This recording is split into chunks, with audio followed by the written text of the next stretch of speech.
If your Big Mac combo now feels like sit-down restaurant money, you're not imagining it. Years of price hikes just backfired across 15 chains. We're talking McDonald's closures, Subway's cardboard between bread reputation, and Panera charging bagel and coffee prices that make you blink. Stay with me. We'll map where the value collapsed, why fresher, cheaper options are stealing your lunch, and which brands are quietly pivoting to survive. By the end, you'll know exactly which staples to skip and where your money actually buys real quality. Quick favor before we move on. If you appreciate this content, consider giving this video a like and subscribing to the channel.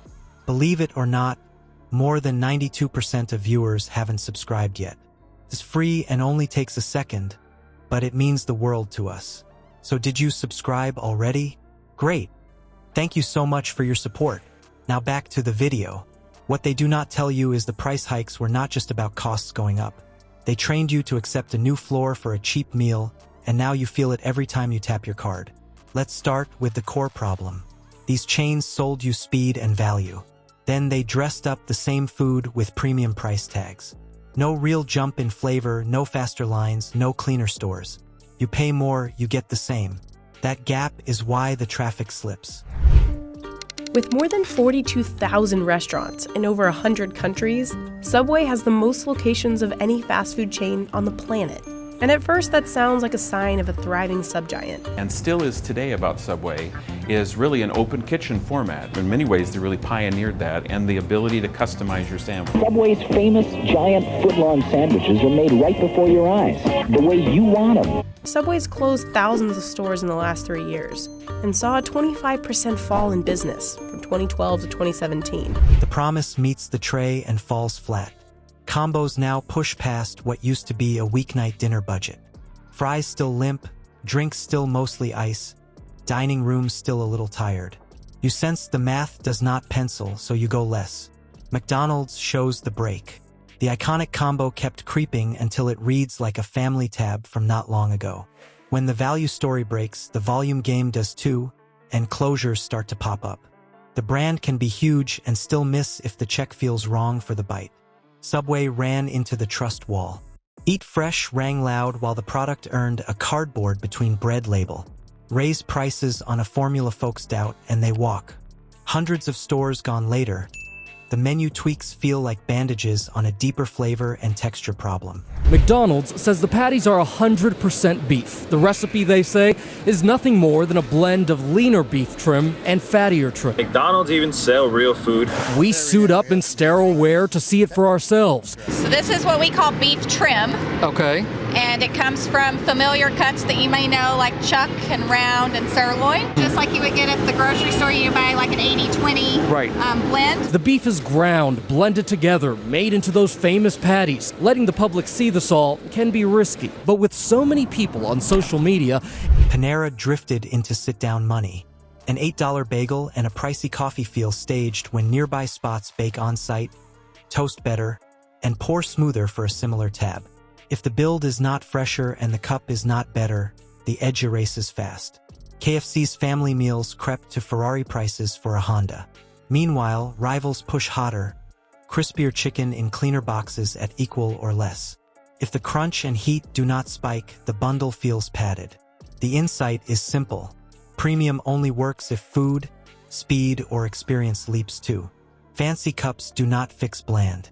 Payoff 1.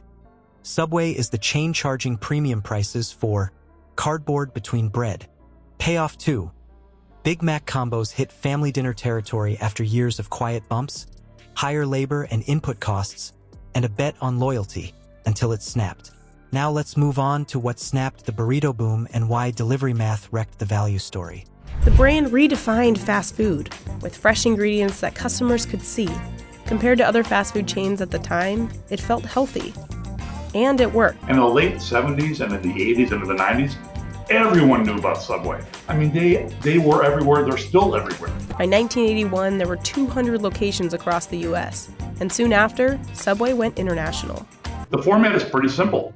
You buy a franchise, you get trained, they help you secure a location, they help with a grand opening, and you're open. You're open for business. If a burrito once felt like a steal and now feels like a splurge, You are seeing the moment the market called the bluff. Let's start with how the bill got heavier.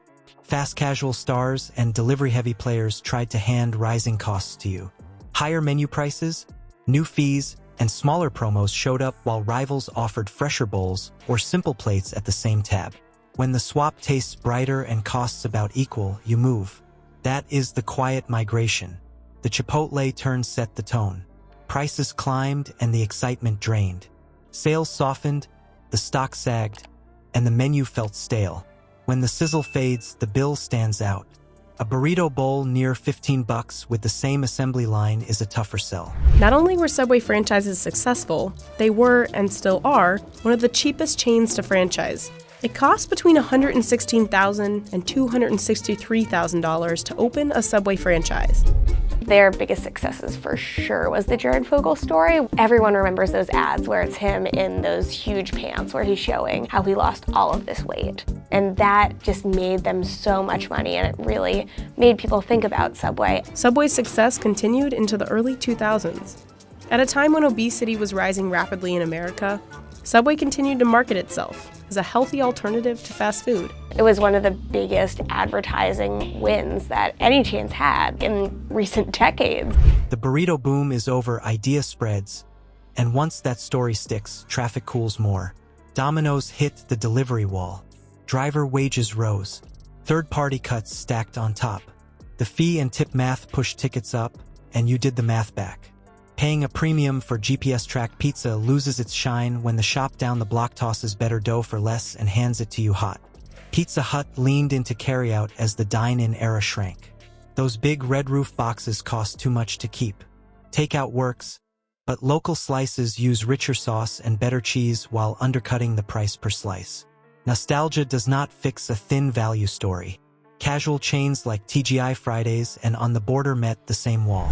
Debt loads, dated rooms, and premium checks did not match the plate. Closures, restructuring, and a reset followed when guests stopped paying markups for tired menus. The broader move is simple. Health and freshness win. When a salad bar or bowl spot hits the same price as a burger, people jump. The process to fresh shift is real, and it is picking up speed. Payoff 3. The burrito run iced itself by charging more without a clear bump in portion, speed, or flavor, which fed a stock slide and softer sales. Payoff 4. KFC feels like Ferrari prices for a Honda because bundles rose faster than perceived quality, while rivals served hotter chicken and cleaner value. So what is the takeaway? You do not have to overpay to eat well. Here is how to spot real value next time you are hungry. Price hikes only work when the bite matches the bill. If the food, speed, or experience does not rise with the check, you walk. The truth is, value wins, and the market is already shifting towards spots that serve cleaner builds at sane prices. You might want to pass this along. If this gave you something to chew on, hit like, subscribe, and share it with someone still paying sit-down money for drive-through food. Next, we will map the few chains quietly winning the value war, plus the sleeper items that still deliver real quality for less. Think smart swaps, simple orders, and a better meal without the markup.